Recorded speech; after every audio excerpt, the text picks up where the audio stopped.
السلام عليكم ورحمة الله وبركاته. الحمد لله رب العالمين والعاقبة للمتقين. الصلاة والسلام على رسوله الكريم وعلى آله وصحبه أجمعين. أما بعد، فقد قال الله تعالى في القرآن الكريم والفرقان المجيد: أعوذ بالله من الشيطان الرجيم بفضل بسم الله الرحمن الرحيم. إن الله وملائكته يصلون على النبي يا أيها الذين آمنوا صلوا عليه وسلموا تسليما. اللهم صل على سيدنا محمد النبي الأمي وعلى أبويه وآله وصحبه وسلم. وقال أيضا في آية أخرى: قل للمؤمنات يغضضن من أبصارهن ويحفظن فروجهن. صدق الله العظيم. وقال نبينا رسول الله صلى الله عليه وسلم: الدنيا كلها متاع وخير متاع الدنيا المرأة الصالحة، أو كما قال النبي عليه الصلاة والسلام. اللهم رب اشرح لي صدري ويسر لي أمري واحلل عقدة من لساني يفقهوا قولي. إلهي لست للفردوس أهلا ولا أقوى على نار الجحيم، فهب لي توبة واغفر ذنوبي فإنك غافر ربي العظيم. அல்லாஹ்வினுடைய மாபெரும் கிருபை நம்மை எல்லாம் முஸ்லிமாகவும் முஃமினாகவும் இவ்வுலகில் பிறக்கச் செய்து, பல நபிமார்கள் கேட்டும் கிடைக்காத, அவர்கள் பெறாத, சரியாக சொல்வதானால் அவர்களுக்கு அல்லாஹ் தராத நற்பெரும் பாக்கியம் இந்த உம்மத்தே முஹம்மதியா. இதை நம் அவர்களுக்கு கேட்காமல் தந்த அல்லாஹ்விற்கு எல்லா புகழும் உண்டாவதாக. ஸலாத்தும் ஸலாமும் இரட்சகர் நபிகள் கோமான் எம்பெருமானார் முஹம்மது முஸ்தபா அஹ்மது முஸ்தபா ரசூலுல்லாஹி ஸல்லல்லாஹு அலைஹி வஸல்லம் அவர்களின் மீது அல்லாஹ்வின் அன்பும் அருளும் குறைவின்றி நிறைவாக என்றென்றும் நிலவுமானார். பெருமானார் ஸல்லல்லாஹு அலைஹி வஸல்லம் அவர்களை பின்பற்றிய உத்தம சத்திய சஹாபாக்கள், தாபிஈன்கள், தபவு தாபிஈன்கள், நாதாக்கள், சுஹதாக்கள், சாலிஹீன்கள், இமாம்கள், அவுலியாக்கள் எல்லோர்கள், குறிப்பாக நம் அனைவரின் மீதும் அல்லாஹ்வின் அன்பும் அருளும் குறைவின்றி நிறைவாக என்றென்றும் நிலவுமானார். அல்லாஹ்வினுடைய மாபெரும் கிருபையினால் அல்லாஹ் எண்ணிலடங்காத படைப்புகளை அவர் படைத்திருந்தாலும் அந்த எல்லா படைப்புகளை காட்டிலும் சிறந்த படைப்பாக மனிதர்களை அல்லாஹ் ஆக்கியிருக்கிறான். அந்த மனிதர்களில் மிகச் சிறந்தவர்களாக, அவர்களுக்கு தலைவர்களாக, வழிகாட்டிகளாக நபிமார்கள் என்கிற ஒரு பட்டியலை அல்லாஹ் தயார் செய்து அவர்களை அல்லாஹ் இந்த உலகில் அவ்வப்போது காலத்தினுடைய சூழ்நிலைக்கு ஏற்றவாறு ஒவ்வொரு நபியாக அல்லாஹ் தாலா அனுப்பினான். அந்த எல்லா நபிமார்களில் கடைசியாக வந்தவர்கள் எம்பெருமானார் ரசூலுல்லாஹி ஸல்லல்லாஹு அலைஹி வஸல்லம்.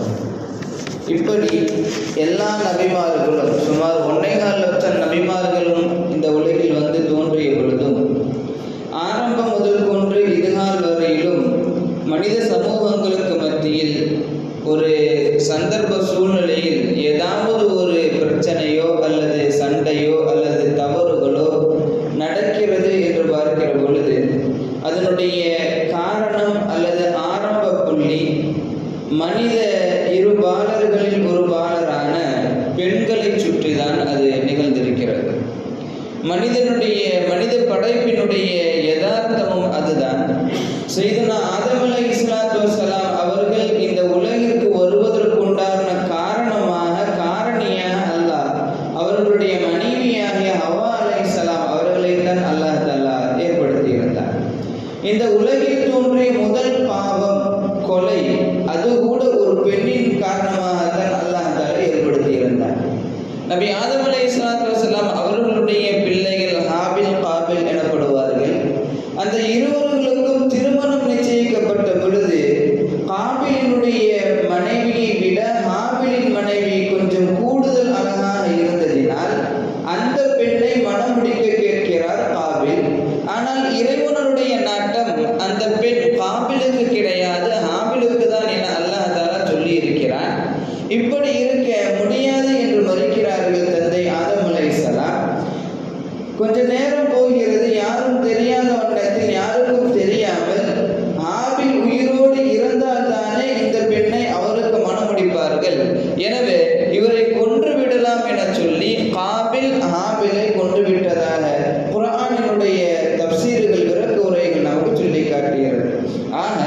இந்த உலகத்தில் ஏற்பட்ட முதல் பாவச் செயல் கொலை. அந்த கொலை கூட ஒரு பெண்ணை மையப்படுத்தி தான் இந்த உலகில் ஏற்பட்டது.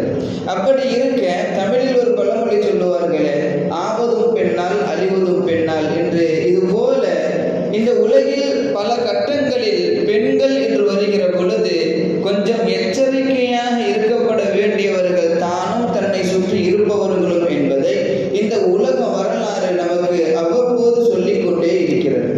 அதன் அடிப்படையில் தான் சமீபத்தில் நடந்த ஒரு கொடூர சம்பவம் இந்த இந்தியாவில் வங்கதேசத்தில் ஒரு செய்தி, ஒரு சம்பவம் நடந்திருக்கிறது. மருத்துவ படிப்பை முடித்துவிட்டு மேல் படிப்பு படிப்பதற்காக ஒரு பெண் 2வது ஆண்டு படித்துக் கொண்டிருக்கிறார். படித்துக்கொண்டே மருத்துவ பயிற்சியிலே அவர் ஈடுபட்டு கொண்டிருக்கிறார். இரவு ரொம்ப அசதியாக இருந்ததினால் ஒரு இடத்திலே அவர் ஓய்வெடுப்பதற்காக சென்று அவர் படுத்திருக்கிறார், உறங்கி இருக்கிறார்.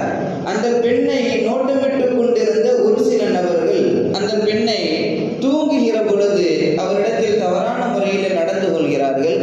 நடந்தது மட்டுமல்லாமல் அந்த பெண்ணை கழுத்தை நெரித்து கொலையும் செய்திருக்கிறார்கள். இந்தியா முழுவதுமே இந்த செய்தி பரவலான முறையில் ஆங்காங்கே போராட்டங்களும், மருத்துவ கமிட்டி நாங்கள் எங்களுடைய எதிர்ப்புகளை முன்வைக்கிறோம் என்கிற பேரணிகளையும் போராட்டங்களையும் அவர்கள் நடத்தி கொண்டிருக்கிறார்கள். நாம் அனைவரும் தெரிந்த செய்திதான் இது. இப்படி இருக்க அந்த பெண் அப்பேற்பட்ட கொடூரத்திற்கு உள்ளாக்கப்பட்டிருக்கிறார். அவருடைய போஸ்ட்மார்ட்டம் ரிப்போர்ட்டை பார்க்கிற பொழுது, படிக்கிற பொழுது கொஞ்சம் ஈரக்குலைகளே நடுங்கி போகிறது. பெண்களுக்கு மட்டுமல்ல, படிக்கிற ஆண்களுக்கும் கூட ஒரு அச்சத்தை ஏற்படுத்துகிறது. அந்த போஸ்ட்மார்ட்டம் ரிப்போர்ட்ல சொல்லியிருக்கிறாங்க என்னன்னா, அந்த பெண்ணிடத்தில் ஒருவர் தான் தவறாக நடந்து கொண்டார் என்று நினைக்கிற பொழுது அந்த ரிப்போர்ட் சொல்கிறது ஒருவருக்கு அல்லாமல் பலரும் அந்த பெண்ணிடத்தில் தவறாக நடந்து கொண்டிருக்கிறார்கள். காரணம், பல ஆண்களுடைய இந்திரிய துளி அந்த பெண்ணுடைய உடம்பிலே கண்டெடுக்கப்பட்டிருக்கிறது என ஒரு ரிப்போர்ட் சொல்கிறது. இன்னொரு ரிப்போர்ட்டில அந்த பெண்ணினுடைய கண், முகம், கை, பெண்ணுறுப்பு இப்படி ரொம்பவும் பாதுகாக்கப்பட வேண்டிய உறுப்புகள் எல்லாம் கிட்டத்தட்ட 16க்கும் மேற்பட்ட காயங்கள் அந்த பெண்ணுடைய உடம்பிலே கண்டெடுக்கப்பட்டிருக்கிறது. இன்னொரு ரிப்போர்ட் என்ன சொல்கிறது, அந்த பெண் உயிரோடு இருக்கிற பொழுது கழுத்தை நெரித்து கொல்லப்பட்டிருக்கிறாள். அந்த கழுத்தை நெரிக்கிற சமயத்தில் அவருடைய கல்லீரலில் ரத்தம் கசிந்திருக்கிறது. அந்த நெருங்கல் தாங்க முடியாமல் அந்த பெண்ணுடைய கண்ணில் இருந்தும் கூட ரத்தம் கசிந்திருக்கிறது. கழுத்தை நெரிக்கிற பொழுது கழுத்து எலும்பு உடைந்திருப்பதாகவும் அந்த போஸ்ட்மார்ட்டத்தினுடைய ரிப்போர்ட் நமக்கு சொல்லி காட்டுகிறது. ஆக இது போன்ற கொடூரங்கள் இந்த இந்தியாவிலே நிலவுகிறது என்றால் நாமெல்லாம் நம்மளுடைய வீட்டு பிள்ளைகளை, பெண்களை எவ்வளவு பாதுகாப்பாக வளர்க்க வேண்டும், பாதுகாப்பான சூழ்நிலையை ஏற்படுத்தி தர வேண்டும் என்பதை இது போன்ற நிதர்சன சம்பவங்கள் எல்லாம் நமக்கு சொல்லி காட்டுகிறது. கண்மணி நாயகம் ரசூலுல்லாஹி ஸல்லல்லாஹு அலைஹி வஸல்லம் அவர்களுடைய காலத்தில் பெண்கள் எந்த அளவு பேணிக்கையாக இருந்தார்கள் என்பதை நாம் யோசித்து பார்க்கிறோம். மார்க்கம் ஒரு பெண்ணினுடைய ஒட்டுமொத்த உடலையுமே மறைக்க வேண்டும் என்று சொல்கிறது. என்றாலும் முகம், 2 கையினுடைய உள்ளங்கை, உள்ளங்கால் இது போன்ற 3 உறுப்புகள் மட்டுமே தெரிவதற்கு அனுமதி வழங்குகிறது. என்றாலுமே இந்த 3 உறுப்புகளையும் மறைக்க வேண்டிய ஒரு கடமைப்பாட்டு இப்பொழுது இருக்கக்கூடிய இஸ்லாமிய சமூகமும் இன்ன பிற பெண் இனமும் இருக்கிறது.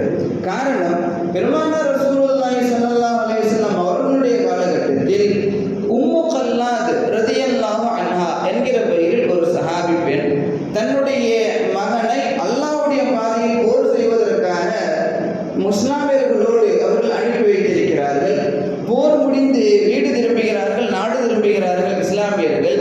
வந்து பார்த்தால் போன பலரும் ஷஹீதாக்கப்பட்டிருக்கிறார்கள். சிலர் வருகிறார்கள். வந்தவர்களில் தன்னுடைய மகனை தேடுகிறார்கள், உம்மு கல்லாத் ரலியல்லாஹு அன்ஹா. ஆனால் மகன் இல்லை. விசாரித்த பொழுது தெரிகிறது அல்லாஹ்வுடைய பாதையில் போர் செய்து ஷஹீதாக்கப்பட்டிருக்கிறார் அவருடைய மகன். ஜனாசாக்களை, அந்த உடல்களை எல்லாம் கொண்டு வந்து மதீனாவிலே வைக்கப்படுகிறது. அந்தந்த குடும்பத்தார்கள் தன்னுடைய குடும்பத்தை சேர்ந்த நபர்களை பார்க்கிறார்கள். அப்போ அந்த பெண்மணி உம்மு கல்லாத் ரலியல்லாஹு அன்ஹா அவர்களுக்கும் செய்தி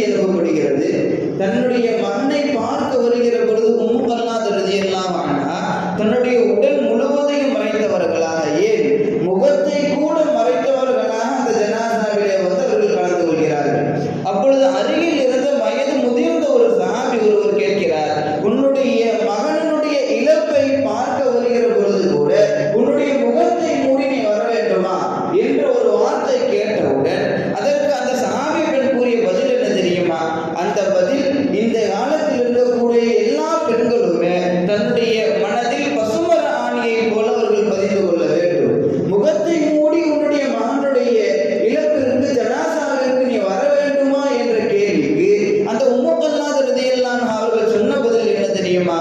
என்னுடைய மகனைத்தான் இழந்தேனே தவிர என்னுடைய மானத்தை ஒரு பொழுதும் இழக்கவில்லை.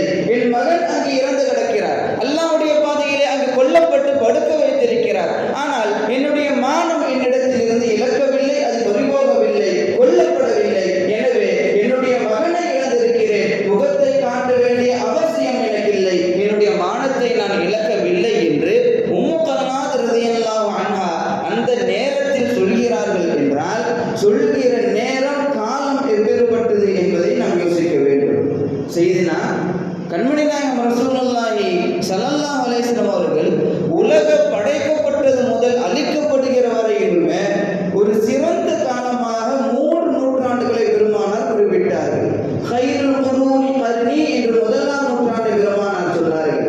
நான் வாழ்கிற இந்த நூற்றாண்டு உலகம் படைக்கப்பட்டதிலேயே மிகச் சிறந்த நூற்றாண்டு என்று பெருமானார் சொல்லி, சும்மல்லதீன எலூனகும் எனக்கு பின் வரக்கூடிய 2ஆம் நூற்றாண்டு, சும்மல்லதீன எலூனகும் அதற்கு பின் வரக்கூடிய 3ஆம் நூற்றாண்டு என ஆகச் சிறந்த நூற்றாண்டுகளாக 3 நூற்றாண்டை குறிப்பிடுகிற பெருமானார் அந்த நூற்றாண்டிலே ஏற்படுகிற செய்தி என்ன?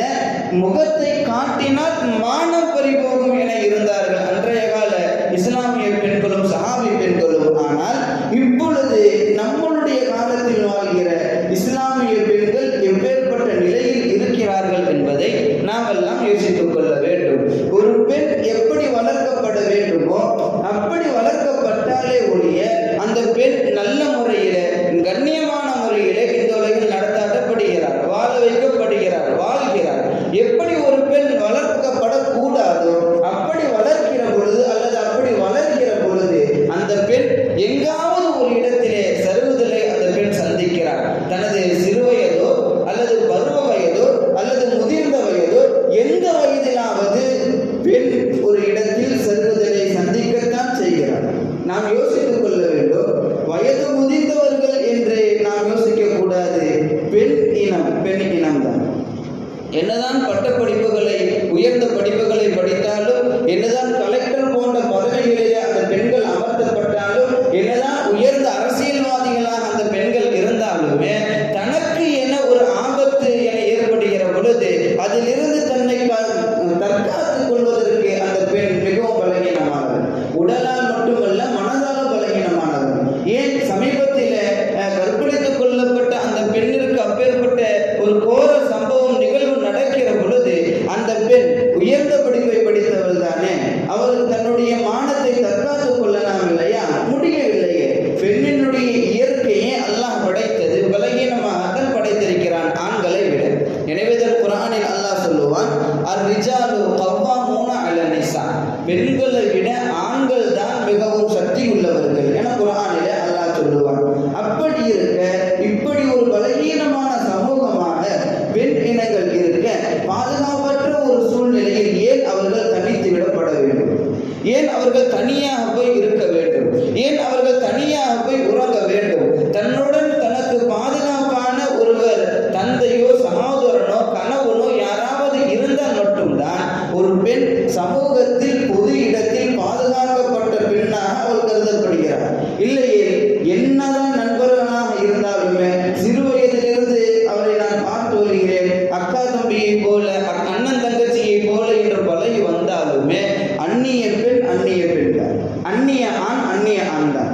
எனவே ரசூலுல்லாஹ் இப்படி ஒரு கட்டத்தில் சொன்னார்கள், ஒரு இடத்தில் ஒரு ஆண் ஒரு பெண் தனியாக இருக்கிற பொழுது அங்கு 3வது நபராக ஷைத்தான் இருக்கிறான் என பெருமானார் ரசூலுல்லாஹ் சொன்னார்கள். என்றால் அவர் தன்னுடைய தந்தையோ தன்னுடைய சகோதரனோ தன்னுடைய கணவனோ தன்னுடைய மகன்களோ இதை தாண்டி ஒரு ஆண் இருக்கிறான் என்று சொன்னால் அந்த இடத்தில் ஷைத்தான் இருக்கிறான் என்று அர்த்தம். அல்லது இதை தாண்டி அந்த இடத்தில் ஒரு அந்நிய பெண் இருக்கிறாள் என்றால் இடத்தில் ஷைத்தான் இருக்கிறான் என்ற அர்த்தம். எனவேதான் ரசூலுல்லாஹ் தனியாக அந்நிய ஆணோ அந்நிய பெண்ணோ இருவரும் ஒன்றாக ஒரு இடத்தில் இருக்கிறார்கள் என்றால் மூன்றாவதாக இருப்பது அங்கு ஷைத்தான். எனவே கவனம் தேவை என பெருமானார் ரசூலுல்லாஹி ஸல்லல்லாஹு அலைஹி வஸல்லம் அவர்கள் நமக்கு சொல்லி காட்டுகிறார்கள். இது போன்ற குற்றங்கள் எல்லாம் மிக குறைய வேண்டும் என்றால் தண்டனைகள் அதிகமாக்கப்பட வேண்டும், தண்டனைகள் கடுமையாக்கப்பட வேண்டும். இது இஸ்லாம் இன்றல்ல, என்றோ 1400 வருடங்களுக்கு முன்பாகவே இஸ்லாம் நமக்கு சொல்லி சென்றது. ஒரு சமயத்தில் ரசூல் ஸல்லல்லாஹு அலைஹி வஸல்லம் அவருடைய காலகட்டத்தில் ஒரு ஊரில் இருந்து மதீனாவிற்கு ஒரு சில குழு வருகிறது. ஒரு விதமான நோயோடு மதீனாவிற்குள் அவர்கள் நுழைகிறார்கள். அப்ப ரசூல் ஸல்லல்லாஹு அலைஹி வஸல்லம் அவர்களை பார்த்து நாங்கள் ஈமான் கொண்டோம் என பொய் சொல்கிறார்கள். ரசூலுல்லாஹ்வும் அவர்களை மதீனாவில் வாழ்வதற்கு அனுமதி தருகிறார்கள். அப்ப ரசூலுல்லாஹ் அந்த நோய் போகுவதற்கு தீர்வதற்கு ஒரு தீர்வையும் பெருமானார் சொல்கிறார்கள். ஒருவித வகையான ஒட்டகத்தை பெருமானார் அடையாளப்படுத்தி அந்த ஒட்டகத்தினுடைய பாலையும் சிறுநீரையும் நீங்கள் குடியுங்கள், இந்த நோய்க்கு அது மருந்து என பெருமானார் ரசூலுல்லாஹ் சொன்னார்கள். அதுபோலவே அந்த ஒட்டகத்தினுடைய பாலையும் குடிக்கிறார்கள், சிறுநீரையும் குடித்து வருகிறார்கள். சிறிது காலங்களில் தங்களுக்கு ஏற்பட்ட நோய் முற்றிலுமாக செல்கிறது. பின்பு நம்பிக்கைக்குரியவர்களாக சஹாபாக்களிடத்தில் அவர்கள் நடந்து கொள்கிறார்கள். ஒரு கட்டத்தில் ஒரு சில சஹாபாக்களை கொன்றுவிட்டு மதீனாவில் இருந்து ஒட்டகைகளை எல்லாம் திருடி கொண்டு அவர்கள் சென்று விடுகிறார்கள். இதை கேள்விப்பட்ட பெருமானார் கோபத்தினுடைய உச்சத்திற்கு வருகிறார்கள். ரசூலுல்லாஹ் என்றைக்குமே கோபப்படுபவர்கள் கிடையாது. எப்பேற்பட்ட பாவத்தை செய்தாலும் மன்னிப்பு என்று நின்றால் ரசூலுல்லாஹ் மன்னிக்கத்தான் செய்தார்கள். அப்பேற்பட்ட கிருபை குணம் கொண்ட பெருமானார் ரசூலுல்லாஹ் இந்த இடத்தில் அந்த தவறு செய்த நபர்களுக்கு ரசூலுல்லாஹ் கொஞ்சமும் இரக்கம் காட்டல. அப்ப ரசூலுல்லாஹ் சொன்னாங்க, அந்த குழுவை எங்கிருந்தாலும் நீங்கள் பிடித்து வாருங்கள் என பெருமானார் சொன்னார்கள். அதே போல சிறிது நாட்களிலே பிடித்து வரப்பட்டார்கள். வந்த உடனே பெருமானார் சொன்ன தீர்ப்பு என்ன தெரியுமா? அவங்களை கொல்லுங்கன்னு ரசூலுல்லாஹ் சொன்னாங்க. அதுவும் சும்மா கொன்றக்கூடாது, கம்பியை சூடு காய்ச்சி கண்ணில் சுருமா இடுவதை போல அவருடைய கண்களில் சுருமா இடுங்கள், சூடு கம்பியா கண்களை நோண்டி எடுங்கள் என பெருமானார் ரசூலுல்லாஹ் சொன்னார்கள். பின்பு மீண்டும் அவர்களை கொல்லுங்கள், மாறுகை வாழுங்கள் என்று பெருமானார் ரசூலுல்லாஹ் சொல்லி பாலைவனத்திலேயே அவர்களை விட்டு நீங்கள் செல்லுங்கள் என்று சொன்னார்கள். அதே போல செய்யப்பட்டது. குத்துயிரும் கொலையுருமாக இருந்த அந்த கைவர்கள் எல்லாம் பாலைவனத்திலேயே சென்று மடிந்ததாக ஹதீஸ்கள் நமக்கு சொல்லி காட்டுகிறது. சொல்வதனுடைய நோக்கம் என்னவென்றால், ஒரு இடத்தில் தவறு, ஒரு மிகப்பெரிய தவறு, கொடூரம் வேண்டுமென்றே நிகழ்கிறது என்று சொன்னால் அந்த இடத்தில் தண்டனைகள் கடுமையாக்கப்பட வேண்டும். அந்த இடத்தில் தவறுகள் இனி வராமல் தடுக்கப்பட வேண்டும் என்றால் அவர்கள் அந்த கையவர்களுக்கு தண்டனைகளை அதிகமாக தர வேண்டும். அப்படி தரப்படுகிற பொழுதுதான் இந்த உலகில் நாம் வாழ்கிற இந்த சமயத்தில், இந்த நேரத்தில் குற்றங்கள் குறையும் என்பதை அன்றே நமக்கு வழிவகுத்து தந்தது இஸ்லாமிய மார்க்கம். ஆனால் இன்று இந்த மருத்துவ பெண் கற்பழித்து கொல்லப்பட்டதற்கு பின்னால் தான் இன்று சில பெண்கள் அவர்களை நடுரோட்ல தூக்குல போடணும்னு சொல்றாங்க, சுட்டு கொல்லணும்னு சொல்றாங்க, அவங்க அடித்தே கொள்ள வேண்டும் என்று சொல்கிறார்கள். இதுவெல்லாம் இஸ்லாம் அன்றைக்கே சொல்லிவிட்டது. இதை சொன்ன நேரத்தில் எல்லாம் இஸ்லாம் தீவிரவாதத்தை போதிக்கிறது என்று இஸ்லாத்தின் மீது ஒரு சர்ச்சையான பேச்சுகள் எழுந்தது. ஆனால் அல்லாஹ் அதனுடைய முடிவு எங்கு சென்று முடியும் என்பதை அவ்வப்போது காலங்களுக்கு ஏற்ப அல்லாஹ் காட்டிக்கொண்டே வருகிறான் ஒழிய இதை மக்கள் ஏற்றுக்கொள்வதோ அல்லது விலகிக் கொள்வதற்கோ மக்கள் தயாராக இல்லை என்பதுதான் நிதர்சனமான உண்மை. மம்தா பானர்ஜி சொல்லி இருக்கிறார், ஒருவேளை அவர்களுக்கு தண்டனை கடுமையாக்கப்பட வேண்டும் என்கிற சூழ்நிலை வந்தால் நிச்சயமாக அவர்களை தூக்கில் இடுவேன் என மம்தா பானர்ஜி சொல்லியிருக்கிறார். ஏன் கடுமை வர வேண்டிய சூழல் வந்தால்தான் அவர்களை தூக்கிலிட வேண்டுமா? ஒரு பெண்ணை எத்தனையோ ஆண்கள் சேர்ந்து கற்பழித்துக் கொண்டிருக்கிறார்கள், அவர்களை மானபங்கப்படுத்தி இருக்கிறார்கள். அவர்களுடைய வெளி உறுப்பில் கொடுத்த அந்த சித்திரவதை உடல் உள்ளிருக்கிற உறுப்புகள் இரத்தங்கள் கசிந்து அது வடிந்திருக்கிறது என்று போஸ்ட்மார்ட்டம் ரிப்போர்ட் சொல்கிற பொழுது இப்பேற்பட்ட கொடூரங்களுக்கு உள்ளாக்கப்பட்ட அந்த பெண் இந்த உலகில் நம்ம கண்ணுக்கு மத்தியில் இருந்த பொழுதும் ஒரு நேரம் அப்படி வந்தால்தான் தூக்குல போடணும்னு எதுக்கு சொல்லணும்? தெரிந்த உடனே தூக்கில் போட்டு இருக்க வேண்டும் அல்லவா? இன்னும் சொல்ல போனால் இஸ்லாம் இது போன்ற தவறு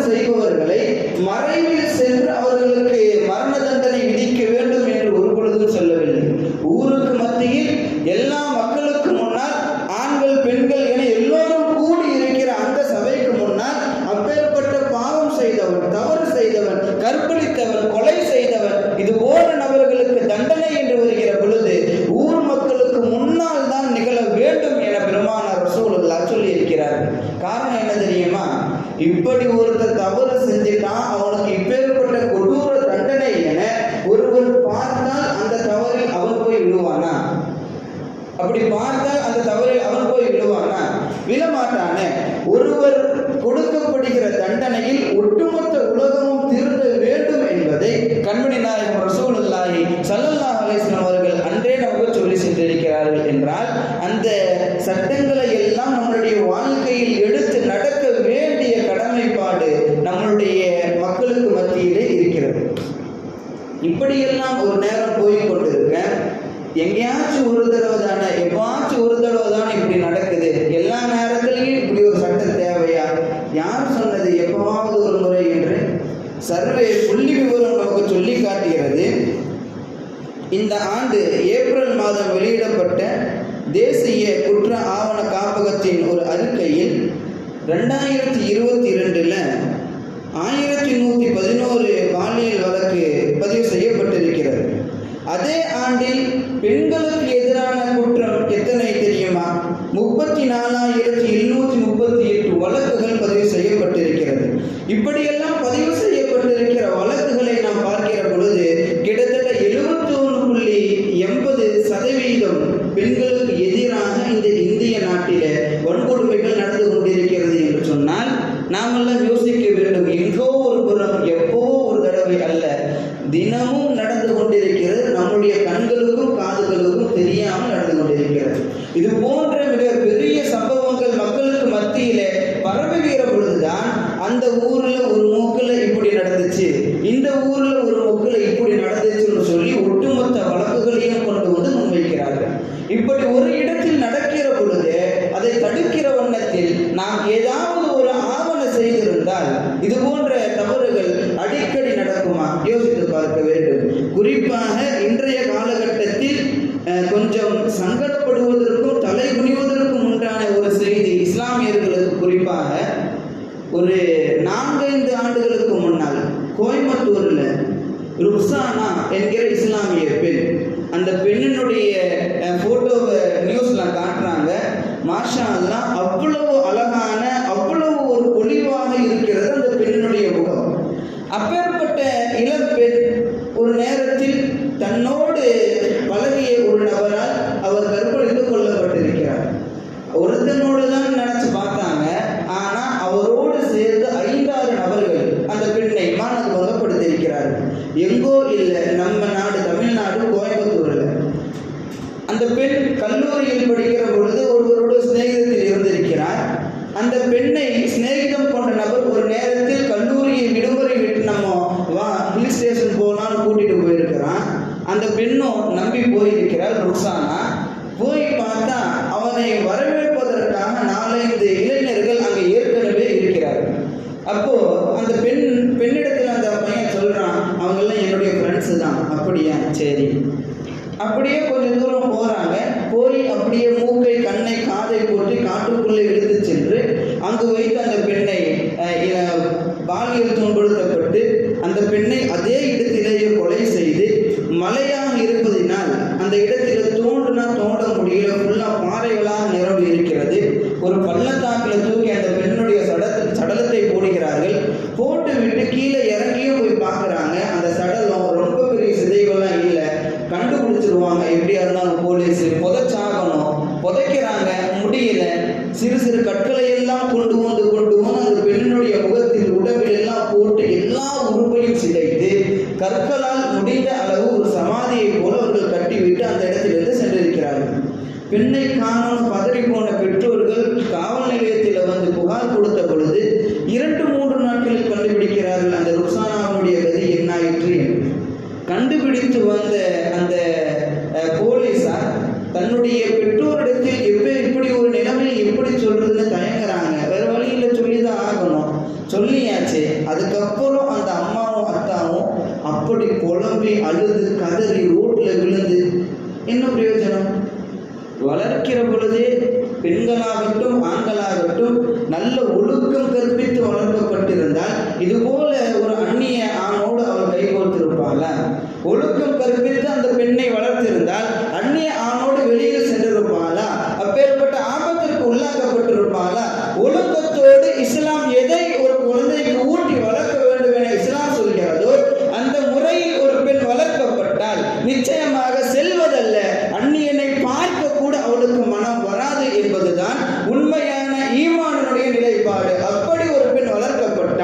இது போன்ற அவல நிலைகள் எல்லாம் இந்த இஸ்லாத்தில், இந்த உலகில், இந்த இந்தியாவில், இந்த தமிழ்நாட்டில், நமது இல்லங்களில் நடப்பதற்கு வாய்ப்புகள் உண்டா?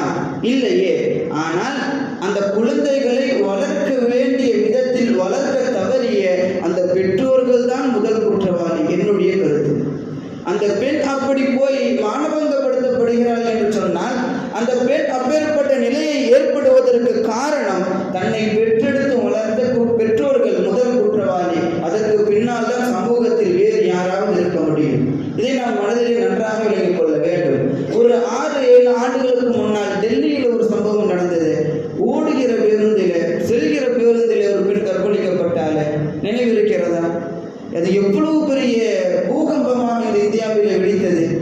இப்படி ஒவ்வொரு நேரங்களில் இது போன்ற செய்திகள் வெளியே வருகிற பொழுதுதான் நம்மளுடைய பெண் பிள்ளைகள் குறித்த ஒரு கவலை நமக்குள் எழுகிறது. ஆனால் ஒரு குழந்தை பிறந்த உடனேயே இஸ்லாம் சொல்லும், அந்த குழந்தைக்கு பெருமானார் ரசூலுல்லாஹ் சொல்லுவார்கள், ஒருவருக்கு ஒரு பெண் குழந்தை, 2 பெண் குழந்தை பிறக்கிறது என்றால் அந்த பெண் குழந்தைக்கு நல்ல ஒழுக்கத்தை கற்பித்து பருவ வயதை அடைகிற பொழுது நல்ல ஒரு மகனை, ஒரு ஆணை தேர்ந்தெடுத்து கரம் பிடித்து திருமணம் முடித்து வைக்கிற தந்தைக்கு நாளை சொர்க்கத்தில் இடம் உண்டு என பெருமானார் ரசூலுல்லாஹ் சொல்கிறார்கள். அந்த நேரத்தில் ஒரு சஹாபி எழுதிருச்சு, யா ரசூலுல்லாஹ், எனக்கு ஒரே ஒரு பொங்கல் போல தான் இருக்கு, நான் அதை மாதிரி பண்ணனா எனக்கு அந்த நசீபு கிடைக்குமாங்கிறாங்க அந்த சஹாபி. அப்பொழுது ரசூலுல்லாஹ் சொன்னார்கள், ஒரு பெண்ணானாலும் அது பெண் தானே, எனவே அந்த பெண் குழந்தைக்கு இது போல ஒழுக்கத்தை நீ கற்பித்து கொடுத்து ஒழுக்க முறையில் நல்ல முறையிலே வளர்த்தெடுத்து பருவ வயதை அடைகிற பொழுது நல்ல முறையில் ஒரு நல்ல ஆணை அந்த பெண்ணுக்கு கணவனாக நீ தேர்ந்தெடுத்து தருகிறாய் என்று சொன்னால் ஒரு பெண்ணாக இருந்தாலும் சொர்க்கம் உனக்கு உண்டு என பெருமானார் ரசூலுல்லாஹ் சொல்கிறார்கள். ஒரு பெண் பிறந்த உடனேயே இந்த இஸ்லாம் நமக்கு சொல்வது என்ன? முதலில் ஒழுக்கம் அந்த பிள்ளைக்கு கற்பிக்கப்பட வேண்டும். வளர்கிற பொழுது ஒழுக்கத்தை அந்த பிள்ளைக்கு நாம் போதிக்க வேண்டும். யாரிடத்தில் எப்படி பேச வேண்டும், யாரிடத்தில் எப்படி பழக வேண்டும், வெளியே செல்கிற பொழுது எப்பேற்பட்ட ஒழுக்க நெறிகளை தன்னோடு வைத்துக் கொள்ள வேண்டும். தான் வீட்டில் இருக்கிற பொழுது தந்தையாகட்டும் சகோதரனாகட்டும், ஏன் கணவனாக இருந்தாலுமே வீட்டில் இருக்கிற சமயத்தில் எப்படியெல்லாம் நடந்து கொள்ள வேண்டும் என்கிற எல்லா விஷயங்களையுமே இந்த இஸ்லாம் தெள்ள தெளிவாக சொல்லி காட்டி இருக்கிறது.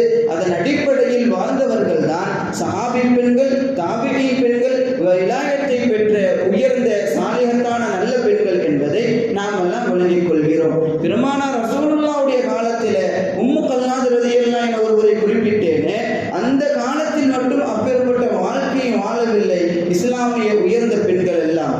அவர்களுக்கு பின் வருகிற காலத்தில் கூட இஸ்லாத்தை தன்னுடைய உயிராக நினைத்து வாழ்ந்த பெண்கள் எத்தனையோ இருக்கிறார்கள். அவர்களுடைய வாழ்க்கை சரிதங்களை நாம் படிக்கிற பொழுது அல்லது கேட்கிற பொழுது இப்படியெல்லாம் ஒரு பெண்ணால் வாழ முடியுமா என்கிற ஒரு யோசனை தான் நம்மளுடைய எல்லோருடைய மனதிலும் ஏற்படும். பெருமானார் ரசூலுல்லாஹ்வுடைய மகள் அன்னை ஃபாத்திமா ரலியல்லாஹு அன்ஹா அவர்களை பற்றிய செய்திகள் எல்லாம் கிதாபுகளிலே நாம் பார்க்கிறோமே. ஒரு தடவை ஒரு வயதான மூதாட்டி அலி ரலியல்லாஹு அன்ஹு அவர்களுடைய வீட்டிற்குள் நுழைகிறார்கள். கொஞ்சம் தூரத்தில் பெருமானார் சஹாபாக்கள் உடன் அலி ரலியல்லாஹு அன்ஹு இருக்கிறார்கள். அப்போ ரசூலுல்லாஹ் பார்த்துட்டாங்க, அந்த பெண்மணி வயதான மூதாட்டி கிளம்பி அந்த வீட்டுக்குள்ள போறாங்க. அலி உங்க வீட்டுக்குள்ள போறாங்க, அது யாருன்னு போய் பாருங்கிறாங்க. உள்ள நேரம் வந்து பார்க்கிறார்கள் அலி ரலியல்லாஹு அன்ஹு.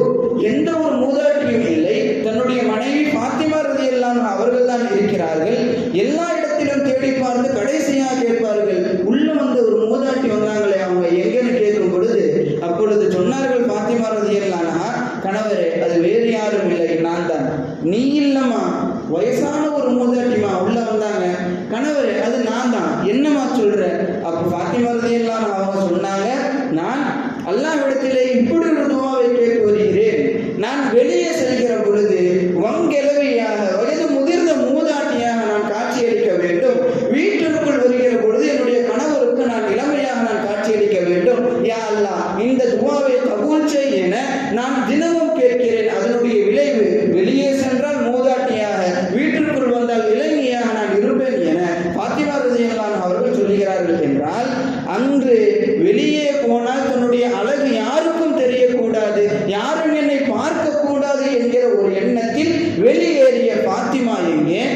இன்று வாழ்கிற பாத்திமாக்கள் இன்று பார்ப்பதற்கு கன்றாவியாக இருந்தாலுமே குளிக்கிறாங்களோ இல்லையோ மூஞ்சியை கழுவிட்டு அதில் என்னென்ன பெயிண்டையோ தூக்கி பூசிட்டு மூஞ்சில தண்ணி ஊற்றினா கூட தண்ணி நிற்க மாட்டேங்குது. அந்த அளவுக்கு பட்டி டிங்கர் எல்லாம் பண்ணி கண்ணில் எல்லாம் பெயிண்ட் அடிச்சு அவங்க வீட்டில் வெள்ளை அடிச்சிருக்க மாட்டாங்க. ஆனால் அந்த பொண்ணுடைய ரூமில் போய் அந்த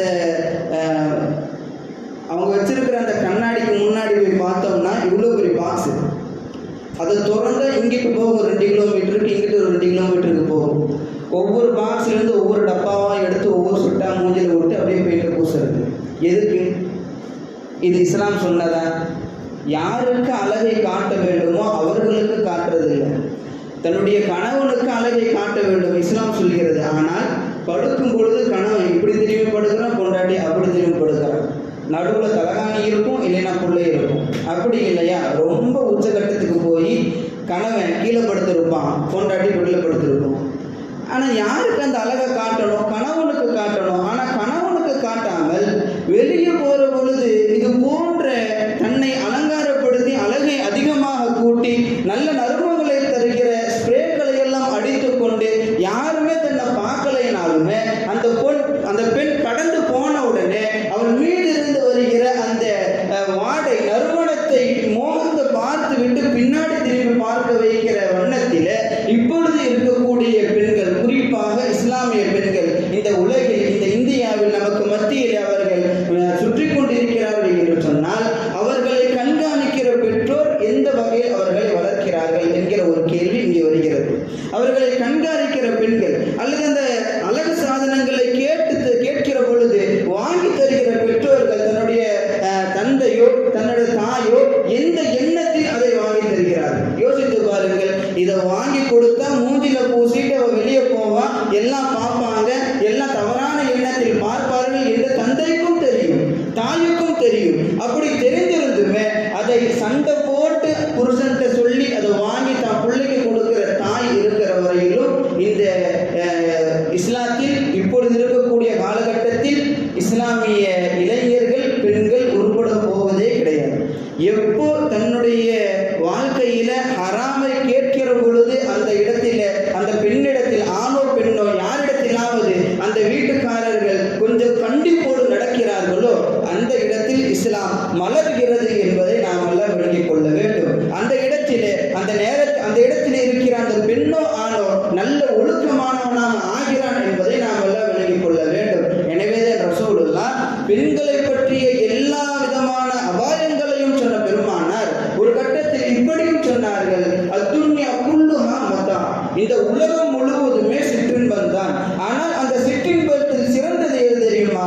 வகைரு மதாஇ துன்யா அல் மர்அத்து சாலிஹா, சிறந்த சிற்றின்பம் எதுவென்றால் சாலிஹான பெண் என்பதை பெருமானார் ரசூலுல்லாஹ் குறிப்பிடுகிறார்கள். என்றால் ஆபத்துகள் நிறைந்திருப்பதும் பெண்களிடத்தில் தான். அதே சமயத்தில் இந்த இஸ்லாம் சொல்கிற வண்ணத்தில் ஒரு பெண் வாழ்ந்து விட்டால் அந்த ஆபத்துகள் எல்லாம் அழகாகி போவதும் பெண்களிடத்தில் தான். இதை பெருமானார் ரசூலுல்லாஹ் குறிப்பிட்டு காட்டி இந்த இஸ்லாத்தில் ஒரு பெண் எப்படி வளர்க்கப்பட வேண்டும், ஒரு பெண் எப்படி வளர வேண்டும் என்பதை ரசூலுல்லாஹ் தெள்ளத் தெளிவாக நமக்கு சொல்லி சென்றிருக்கிறார்கள். அதன் அடிப்படையில் ஒரு பெண் வாழ்ந்தால் அல்லது வளர்ந்தால், அதில் வளர்க்கப்பட்டால் இது போன்ற மானபங்கங்கள் எல்லாம் ஒரு பொழுதும் நிகழாது என்பதை நாம் தைரியமாக இருக்க வேண்டும். என்னதான் நம்ம ஒழுக்கமாக வளர்த்தி நம்ம பிள்ளைய வெளியே அனுப்பினாலுமே பின்னாடியே போய் நம்மளால் பார்க்க முடியுமா? முடியாது. அதுக்கு தான் ரசூலுல்லாஹ் ஒழுக்கத்தை நீங்கள் மனசில் ஆழமாக விதைச்சிருங்க. அந்த பயமே உங்களுக்கு தேவையில்லை. வெளியே போனால் உங்கள் பெண்ணு குனிஞ்சத்தலை நிமராமல் போவா, வீட்டுக்கு வரும்போது குனிஞ்சத்தலை நிமராமல் வருவா.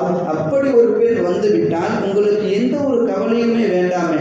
அல்லாஹ்விற்காக நீங்கள் பிள்ளைகளை வளர்த்தீர்கள், அந்த பிள்ளைகளை பாதுகாக்கிற பொறுப்பை அல்லாஹ் தஆலா ஏற்றுக்கொள்வான். எனவே நாம் வாழ்கிற இந்த காலகட்டங்களில் பெண்களுக்கு நிகழ்கிற இது போன்ற அவல நிலைகளை விட்டும் அல்லாஹ் நம் அனைவரையும் பாதுகாப்பானாக. குறிப்பாக இஸ்லாமிய பெண்களை அல்லாஹ் தஆலா நல்ல முறையில் கண்ணியத்தோடு வாழ்கிற ஒரு நல்ல ஒரு கால சூழ்நிலையை அல்லாஹ் தஆலா ஏற்படுத்துவானாக. நல்ல ஒழுக்கத்தோடு வளர்க்கிற பெற்றோர்களாக நம் அனைவரையும் அல்லாஹ் தஆலா ஆக்குவானாக.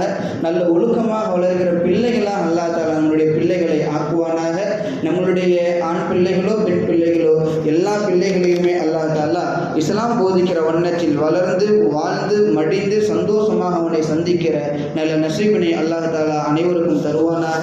குறிப்பாக நமது உடலிலிருந்து உயிர் பிரிகிற பொழுது லா இலாஹ இல்லல்லாஹ் முஹம்மது ரசூலுல்லாஹ் எனும் திருக்கலிமாவை நபி வாயிலாக நமது வாயில் அல்லாஹ் வெளியாக்குவானாக. ஆமீன். வ ஆகிர் தஅவானா அனில் ஹம்துலில்லாஹ். அஸ்ஸலாமு அலைக்கும் வரஹ்மத்துல்லாஹி வபரகாத்துஹு.